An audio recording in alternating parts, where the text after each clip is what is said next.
যেই ব্যক্তি ইয়াশারের নামাজ জামাআতের সাথে আদায় করল, ইয়াশারের নামাজ জামাআতের সাথে আদায় করার পরে আল্লাহ পাকের পিয়ারা বান্দা ঘুমিয়ে আছেন, মনে রাখতে হবে ইয়াশারের নামাজ জামাআতের সাথে আদায় করার কারণে আল্লাহ পাক রব্বুল আলামিন অর্ধেক রাত্র ইবাদতের সওয়াব আমার আল্লাহ তার আমল নামার ভিতরে প্রবেশ করায় দিবেন। আল্লাহু আকবার।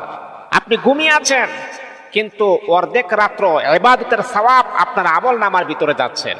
দ্বিতীয় নাম্বার হচ্ছে, আবার যদি ওই ব্যক্তি ইয়াশারের নামাজও পড়লো, আবার ফজরের নামাজ জামাআতের সাথে আদায় করার নিয়ত করেছেন, ফজরের নামাজও পড়েছেন, ফজরের নামাজ পড়ার কারণে আল্লাহ পাক রব্বুল আলামিন সারা রাত্র যে আল্লাহ তাআলার পিয়ারা বান্দা ঘুমিয়েছেন, সারা রাত্র যে ইবাদতের সওয়াব আমার আল্লাহ পাক রব্বুল আলামিন তার আমল নামার ভিতরে আমার আল্লাহ প্রবেশ করায় দিবেন। আল্লাহু আকবার। দেখেন আল্লাহ পাক কত বড় রহমান।